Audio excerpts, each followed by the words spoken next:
కాంటా అంటే తెలుసు కదా, దీన్ని మొదట్లో సేఫ్టీ పిన్ అని పిలిచేవారు. ఇంతకీ కాంటాను ఎవరు తయారు చేశారో తెలుసా?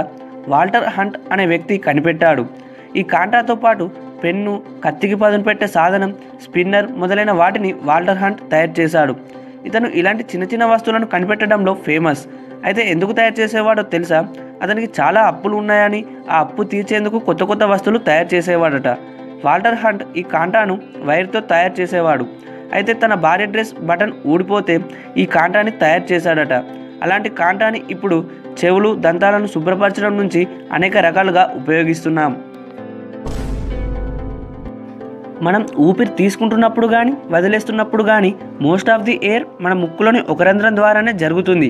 మళ్ళీ కొన్ని గంటల తర్వాత మరొక రంధ్రం ద్వారా మోస్ట్ ఆఫ్ ది ఎయిర్ పీల్చడం కానీ వదిలేయడం కానీ జరుగుతుంది. ఇలా ప్రాసెస్ జరుగుతూనే ఉంటుంది. అలాగే సగటు మనిషి తన జీవితకాలంలో తన జుట్టు పెరుగుతూనే ఉంటే అది 725 కిలోమీటర్ల వరకు పెరుగుతుంది. మరియు ఒక వ్యక్తి ఒక్క రోజులో యావరేజ్గా 4800 పదాలను ఉపయోగిస్తాడట. గోవా అంటేనే వినోదానికి మారు పేరు. అలాంటి గోవా గురించి కొన్ని ఫ్యాక్ట్స్ తెలుసుకుందాం. గోవాకి లిక్కర్ సామ్రాజ్యంగా పేరుంది. గోవాలో 7000 వరకు బార్లు ఉన్నాయి. అవన్నీ కూడా ప్రభుత్వ లైసెన్స్ కలిగినవే. మరి లైసెన్స్ లేనివి ఎన్నుంటాయో కదా. అలాగే దేశంలోనే మొదటి మెడికల్ స్కూల్ ఇక్కడే ఉంది.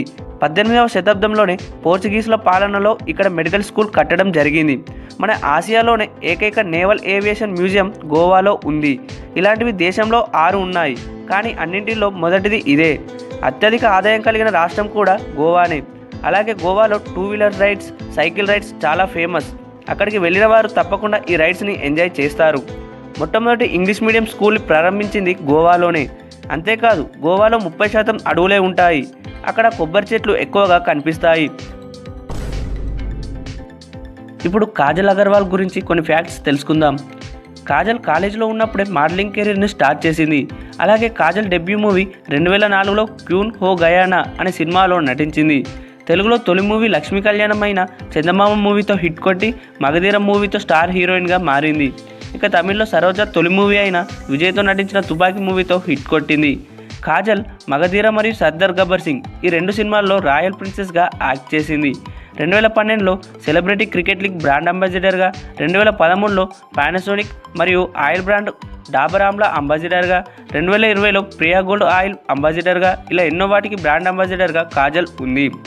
అయితే 50కి పైగా సినిమాలలో కాజల్ నటించింది. అంతేకాదు మేడన్ టుజార్స్ మ్యూజియంలో కాజల్ అగర్వాల్ విగ్రహం ఉంటుంది.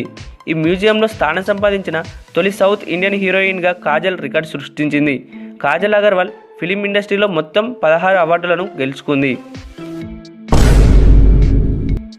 ఉత్తర కొరియా అధ్యక్షుడు కిమ్ జాంగ్ ఉన్. ప్రపంచంలో ఈ పేరు చాలామందికి తెలిసే ఉంటుంది. ఎవరి మాట వినని సీతయ్య. చిన్న చిన్న తప్పులకే మరణశిక్ష విధించే కఠినాత్ముడు ఈ కిమ్. అయితే ఈ కిమ్ తన భార్య కూడా కొన్ని కఠినమైన రూల్స్ పెట్టాడు. కిమ్ భార్య పేరు రిసైజు.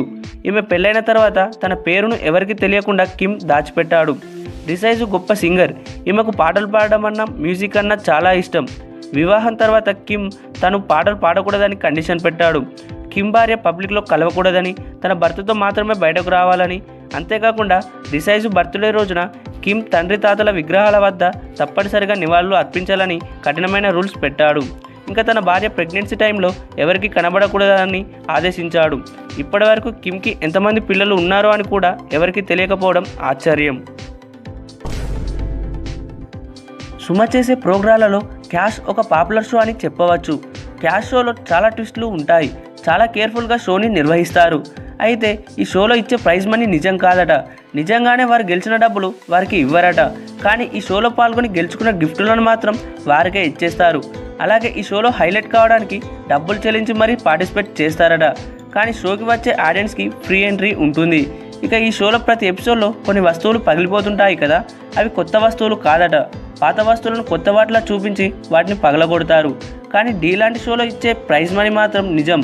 డ్యాన్స్ గ్రూప్కి ఇచ్చే డబ్బులలో నుంచి 40% వరకు ట్యాక్స్ కట్ చేసుకొని వారికి ఇచ్చేస్తారు. టీ అంటే ఒక ఎనర్జీ. ఫ్రెండ్స్తో బయటికి వెళ్ళినా, చుట్టాలు ఇంటికి వచ్చినా మొట్టమొదట తాగేది ఛాయే.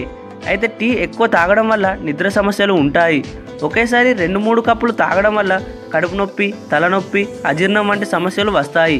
టీ ఎక్కువ తాగడం వల్ల ముఖ్యంగా బాడీలో ఐరన్ లోపం ఉంటుంది. పొట్టలో గ్యాస్ట్రిక్ మ్యూకస్ ఏర్పడుతుంది. దీంతో ఆకలి మందగించి అసిడిటీకి దారితీస్తుంది. కాబట్టి టీ కొంచెం తాగితేనే బెటర్. ఎక్కువగా తాగడం వల్ల ఇలాంటి సమస్యలకు దారితీస్తాయి. మీరు ఏమైనా ఇంట్రెస్టింగ్ క్వశ్చన్స్ అడగాలనుకున్నా లేదా ఏ విషయం గురించి అయినా తెలుసుకోవాలనుకున్నా కామెంట్ చేయండి.